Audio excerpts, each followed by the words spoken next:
guys, welcome back to part 2. Today we're gonna make the bass. I realized that in the last video, the mixer wasn't, you know, you couldn't see the mixer, so I fixed that. And also that I made a tiny mistake with the here. Basically, I said it later shifted to 89, so I shifted it back to 87. It's important because it relates to where where the bass is gonna sit in tune. We want this. Also, I heard the sound was a bit shitty. This is not really important. If you just follow the steps as I mentioned them, then it should be fine. Um, so yeah, that's basically it. That's basically the part of the kick. For the bass, we're gonna use silent. I like the silent. You can use many plugins, but silent just works very well. So we're gonna add in uh, basically the standard rhythm that is very common in Psytrance. And then we're gonna give it the right length.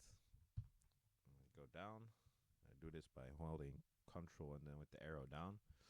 And we're gonna go to F. This is gonna sound utter horrible because it's in the wrong thing.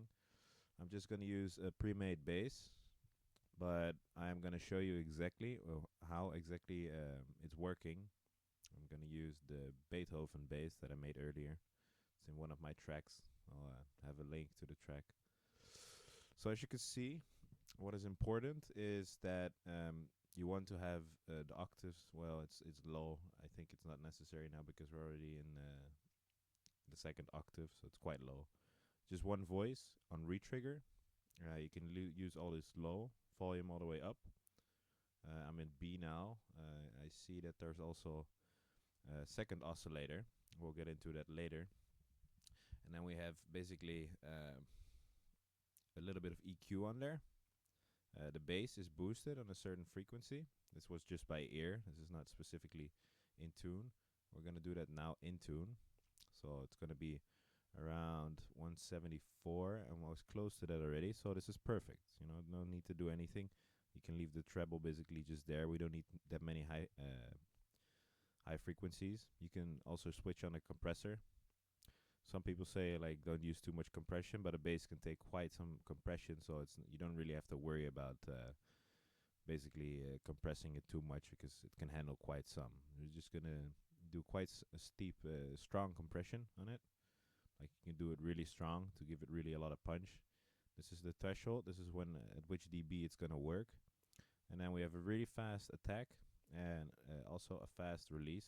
So I will immediately release afterwards. It's going to be around 10 milliseconds because, as you can see, if we go here, it's about 10 milliseconds that one little part takes, one step, basically. So we want that. Now we're going to see how it sounds now. Sounds already pretty fat, so that's good. We don't have anything on it yet. We're just going to come later. Then we have to cut off the envelope, basically just a little bit of sustain, so that at the beginning of each note on cut off A and cut off B, you have a different settings, so you could just fiddle around. It's usually best to have a little bit of decay, a little bit of sustain. Release is not really necessary. Just a little bit here, basically then with the envelopes, what it does is that at the beginning of the note, we'll really quickly just open a bit and then close again. So that the beginning of the note is just coming a bit better true, basically. And what you want on the main envelopes is that I have one here that is with quite some attack. I just figured this out later, but the best thing what you usually do is just full sustain. I'll show you another bass that I made. But basically, if you can copy the settings and then it will just sound the same, Then what more? There's a little bit of release. This is important, so you don't have a click at the end. Also here a little bit. And what you see here is why I had a second oscillator is because I had it out of phase. So basically they're phasing with each other, which means that you'll have a little bit more thump because they're basically there's basically constructive interference, as they call it, which means that they will basically boost each other at certain frequencies. And this is something you want because this is very powerful. If you put off the phase, it's going to sound very weak because then you have destructive interference, which means that it's going to reduce the sound, the certain frequencies, which you absolutely don't want with a bass because it's going to be less powerful. Now here, this is not very important. It's just a mod wheel. It's just basically controlling the cutoff. The cutoff settings are 2.8 hertz, and the other one is at 15 hertz. You can just play around. There's a little bit of drive. This is actually not really necessary. Like a little bit of drive will give it a bit more fuzziness. But if you want to have a clean bass, it's best to have no drive on it. So we're gonna reduce the drive here. I set it at 12 dB. 12 dB is a bit harsher of a bass. We want to get a powerful bass. But if you set it to 24 dB, you will have a bit of a softer bass. So keep that in mind.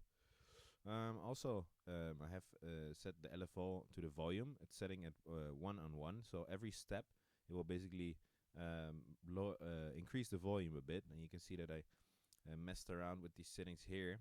And then with the basically, it's also going to reduce the the volume again. This is just all by ear. You can just copy these settings, and it's a lot of fiddling. I will do another bass tutorial where I explain a very simple bass, so you guys can understand basically the concept of a bass. But I wanted to show you guys this bass because it's quite powerful. And velocity is very important because this allows us basically. Let me click the mixer away for a second. Basically, when we reduce the first note, the volume will be lower on the first note, so it will have more of a rolling feeling to it. Alright, that's pretty much the bass. The last thing is the portamento. This means that if you want to have slidey notes like this, it will go like from F to G sharp.